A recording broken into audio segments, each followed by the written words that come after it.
Welcome to Innovation City, a podcast featuring the innovators, creators, and disruptors who are changing the way that business happens. My name is Tyler Kelly, and right now we're in the middle of our top 20 of all time countdown. Of course, we've had 2 seasons, over 120 episodes. We were mentioned as one of the top podcasts for urban innovators by Bloomberg Cities. And today, one of my favorite episodes, we're into the top 10 now. This is number 10. It's with Greg Hewitt. He's the CEO of DHL Express North America, USA. And he is just an amazing person based out of Miami. He talks about teamwork and inspiring others to be the best versions of themselves. This is an amazing clip. Check it out. So you come from a sales background, I think you mentioned, yes. Right? So in terms of like your competitive landscape, are you thinking of like the other courier services, or are you thinking like future technology as your greatest competitor at this point? Well, I mean, most notably, the one I get asked about all the time is the emergence of Amazon, right? Which was a book company that now is not a book company and looks an awful lot more like a competitor to us than it even did 3 or 4 years ago, where it was more of a technology and marketplace.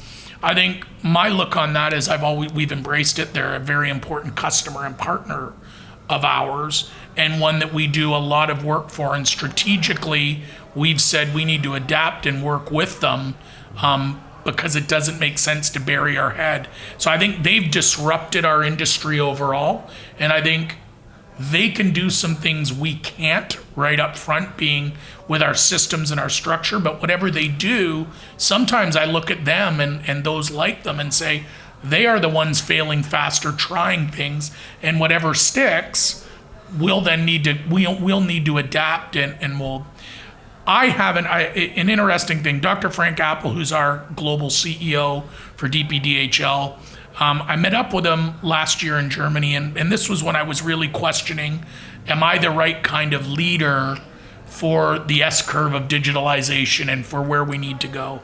And one of the things he reassured me was that 95% of the people that work in the organization need to make sure that the really good, strong, profitable organization we have keeps running and keeps adding value for our customers, keeps adding, being a great place to work for our people, and has a focus on delivering the profits that we need to return on shareholder value. And I fit that mold very well. What he said was, what we have to get better at is finding, developing, recruiting, and cultivating that 5% that have that startup mentality, that have that creativity, that have that innovation, that if we're honest, we've probably stifled and chased off in years past. And what he needed from me as a leader was to open my mind and to prepare an environment that would allow that to succeed. I'd like to think with things like Brain and some of the things, the risks I've taken, that I'm adapting and I'm growing. But I'm not the guy who's quite often thinking I don't spend a lot of my hours thinking what's going to be the disruption to our industry. I'm thinking, how do I motivate my people to drive really great service quality, build loyalty and grow my customer base and return a profit for my shareholders? And how do I do that efficiently, effectively? But how do I build a structure that does recognize the risks that are out there and prepare us for that, and listen to them when they raise their hand and say we should pay closer attention to this. Well, let's talk about that in the time we have left, motivating people, because I don't think anyone gets to your position without being pretty good at motivating the people that work with you. So for aspiring leaders, what's the secret to motivating people? Well, I don't think there's a secret, and I don't think there's any one thing. I think I'll share that from very early on in my career, I was able to recognize that I took a lot of satisfaction, a lot of self-actualization from helping others. And I think from an early day, I liked to see others do well and to succeed. And in a sales world, that's very different, because usually it's everybody wants the big deal, wants to close the deal, wants to own it, and wants to be recognized. I had a healthy level of wanting that, but unlike some of the people I was growing up with in the organization, I also took a lot of satisfaction about helping others. And I think that's what brought me to management. And that's what gets me up every day is how can I help coach, lead, manage, direct, because you do different things at different times, counsel a group of people that inspires them. And how do I tap into that energy, that enthusiasm, that passion, those ideas, and let them flourish in the business? So I think from my nature, I was set up to enjoy that. So I don't find I've had to do anything different outside of my own personality and character. Now, I think the organization and what we've invested in and what we've looked at has also given people like me a framework to be successful that way. We've talked a lot about innovation today and the strategic application of technology to drive efficiency and effectiveness. When I think of that side of my business, I tie it into what I call the big yellow machine. That is the infrastructure of DHL. Historically, it's been planes, trains, and automobiles, but planes and trucks and that big network of hubs that started very manual but became automated. That piece of it is very important to what we do and delivering on our customer promise. The other side of it that's equally important is our people. And probably the single biggest thing that we went through when we made the difficult change in the US in 08-09 to come out of the domestic market, our leader at the time, Ken Allen, who was the CEO for DHL Express for many years, he's now moving over to our e-commerce division, and one of probably my biggest mentors and the guy who's taught me the most about leadership and management, him and my current boss, Mike Parra, those two are the two guys who taught me a lot. He got us thinking about the importance of culture and the importance of speaking the same language and recognizing that everybody who worked for us, regardless of role, was a superstar in some way, shape, or form. And the best way we could demonstrate that was to all join a learning and development program.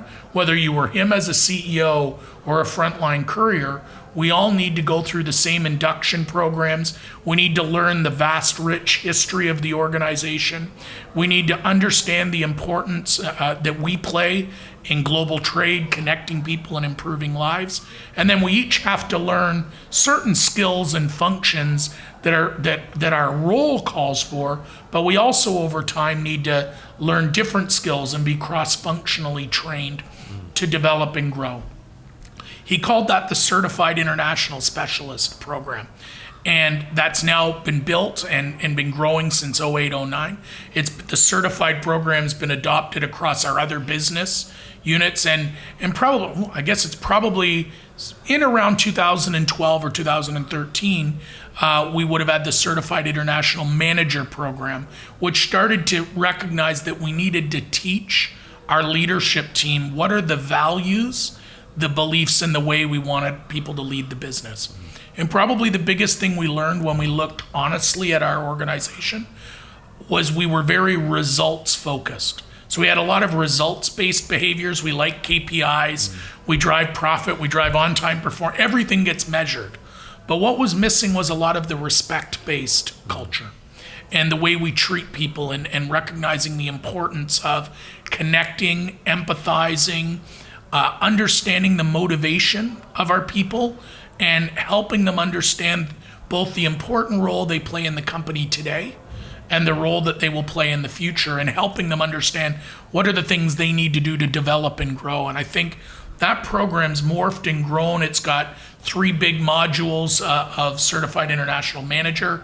We created a similar one called Certified International Supervisory Academy, recognizing that frontline supervisors interacted and touched more people every day. So it's not just top leadership and management we needed everybody to espouse and build into the values, the beliefs, and the leadership style and the leadership attributes that we as a business believe in. And that ties back into, there are certain things every leader needs to think about in your head, your heart, and your guts that you kind of think, act, feel, and do, that we talk about it a lot.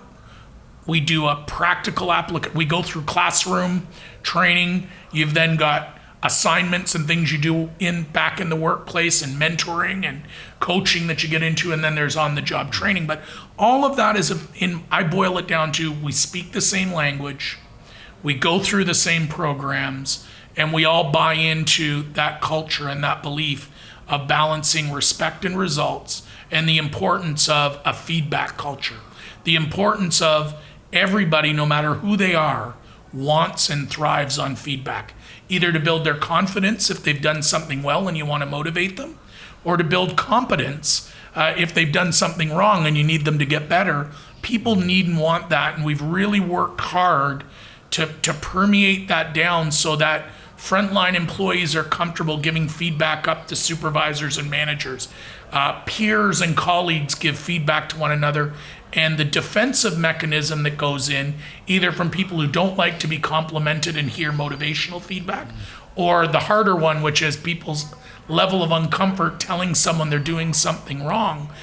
We're breaking those barriers down, and I think leading in that environment is a fantastic place to be, because it's transparent, it's honest, it's open, and it's all about recognizing that everybody who walks through the door every day came there to do a great job.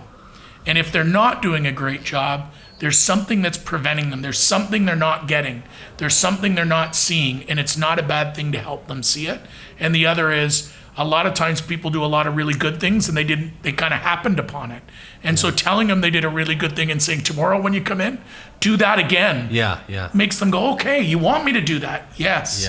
And I think where that's leading us, our next journey where I think we're just growing, is around empowerment. And once you've got that foundation built and you've got a trusting environment, it's then at all levels of the business allowing and empowering our team to make decisions that will improve the customer's experience, that will improve their colleagues' lives, that will make the business better, and being okay that 100% of the time they're not always going to be right. And I think it's taken us a while to get there, and I give a lot of credit to Ken, who was kind of the founder, and Mike, who was an early maven, and there might be one or two people who say I'm there too along the way, but I learned a lot from them on leadership and culture that is as equally important as the structure itself. That was a great clip with the CEO, Mr. Greg Hewitt of DHL Express USA. And if you enjoyed that clip, be sure to go look for the interview at innovationcity.co and rate, review, subscribe if you haven't already. If you're on social, share this with somebody that needs to hear it. My name is Tyler Kelly. Thank you for tuning in. We'll see you next week.